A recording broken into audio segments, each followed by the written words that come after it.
Hello everyone, welcome to Apti Plus, the Academy for Civil Services.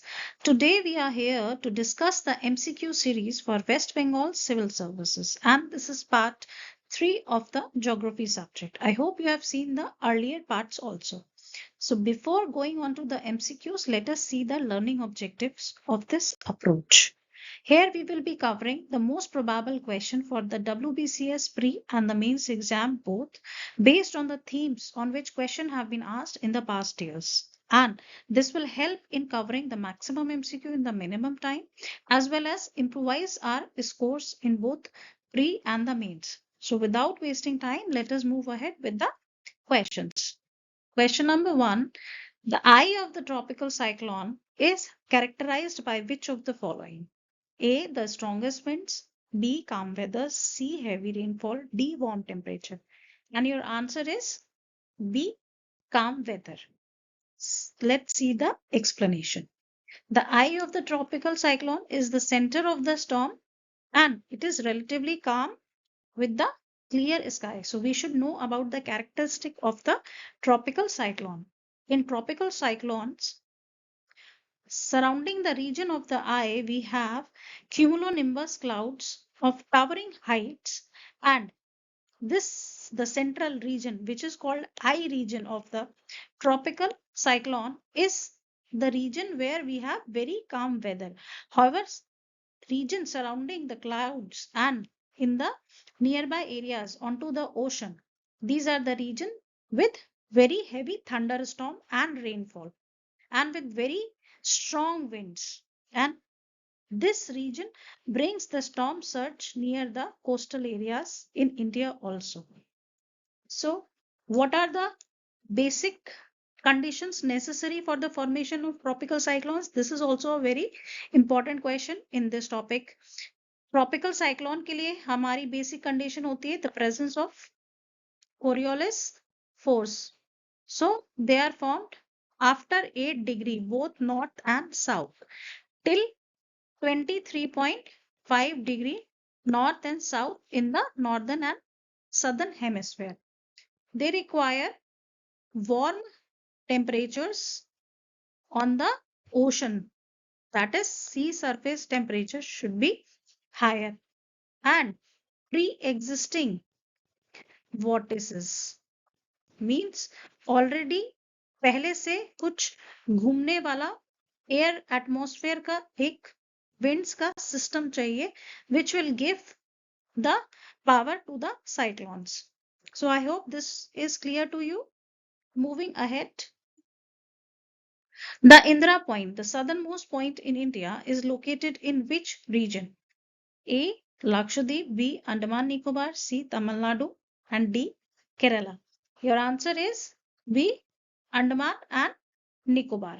So the southernmost point of India, see, if we see the southernmost point, considering the islands, here we have the Indra Point in the Nicobar Islands.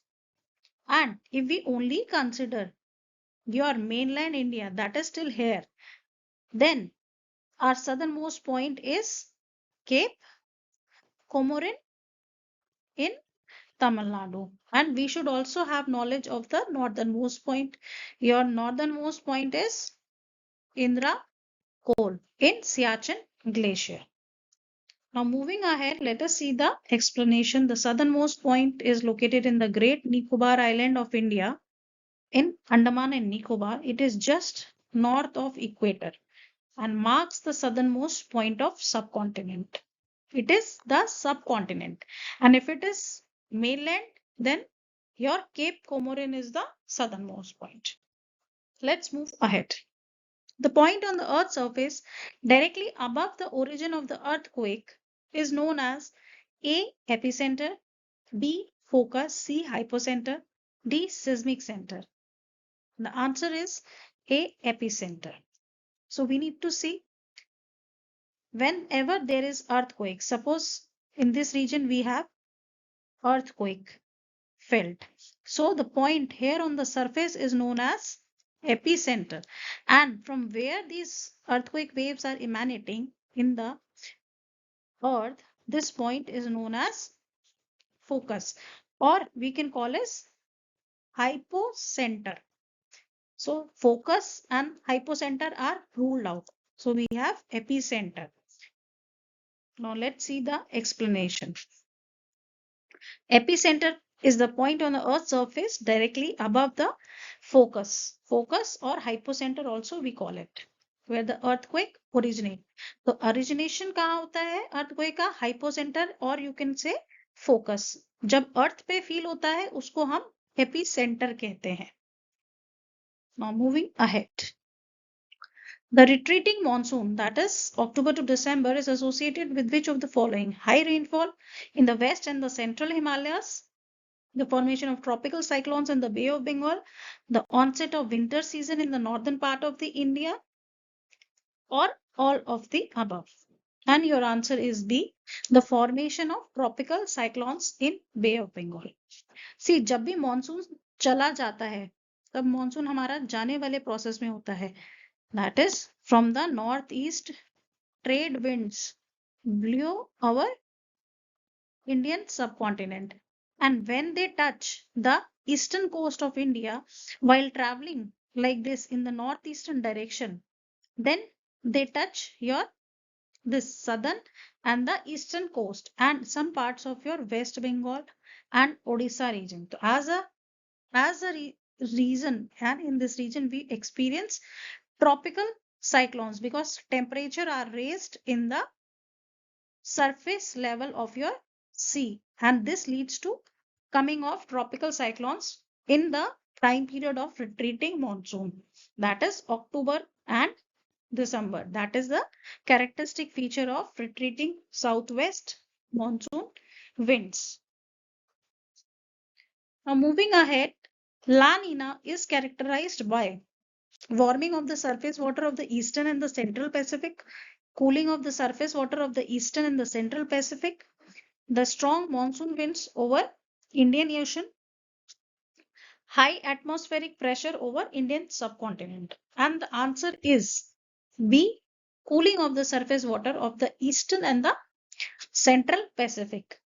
See, there are two phenomena, El Nino and La Nina. In La Nina, your normal Walker circulation, that is the oceanic circulation between Pacific Ocean and your Indian Ocean side, is further enhanced. However, in El Nino, this circulation is reversed. So what is the normal cycle? Walker cycle is that across the South American coast, we have cool waters and high pressure. And across the Indian Ocean side, we have warm temperature and low pressure area. So during La Nina, this cycle is enhanced, which results in more rainfall in the Indian subcontinent during the monsoon period. However, during El Nino, this cycle is reversed, which results into less rainfall in the Indian subcontinent part. So what will happen in La Nina? In La Nina, we will have cooler condition on the central and the eastern Pacific side. I hope you understand this part. Now moving ahead, the Kebul Lamjao National Park, which is located in the Loktak Lake, is famous for protecting which species? A, Indian rhino, B, Sangai deer, or Manipur brow antler deer, C, tiger, D, wild water buffalo. And your answer is B, Sangai deer. So जब भी cable Lamjao national park की बात आएगी, we need to know that there is a Loktak Lake in Manipur, which is famous for Fumdis. And your Fumdis is basically a vegetative mass lying and floating on the lake. If suppose this is a lake, water, and there will be Fumdis, this sort of mass floating on the lake. And on this floating vegetation mass, your reindeers, this Sangai deer, especially brow antler deer, hops, which is why this is also known as dancing deer. And this is a very famous species of this Loktak lake. Now let's see the explanation. And this is also an endangered species.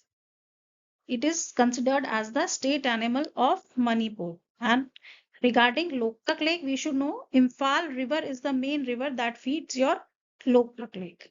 And which national park is located on it? Your Kebul Lamjaya National Park.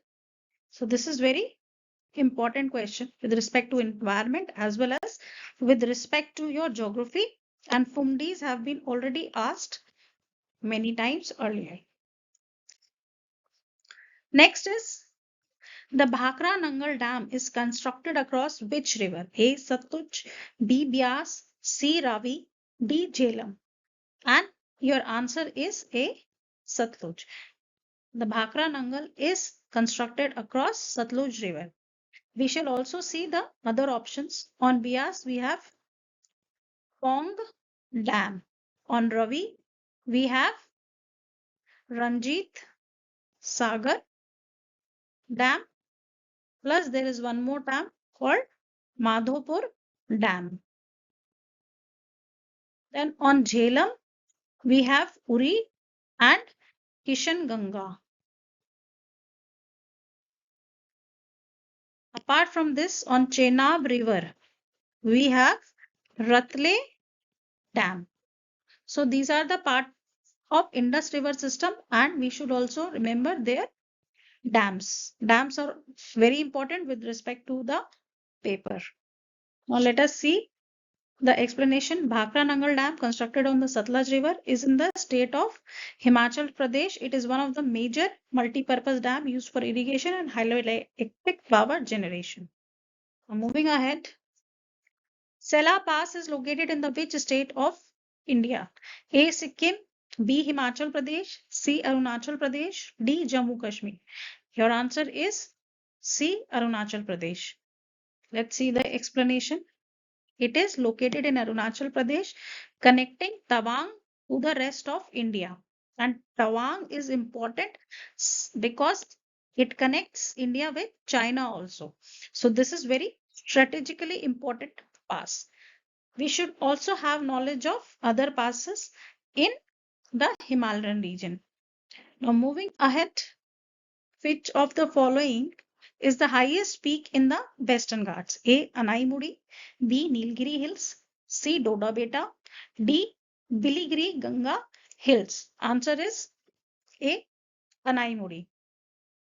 See, whenever we are discussing highest peak in Western Ghats, it is Anaimudi. And the part of the Western Ghat, if this is India and this is the west coast, we'll see the presence of Western Ghats on across the west coast. And here we have Nilgiri Hills. And the highest peak of your Western Ghats is Manaimudi.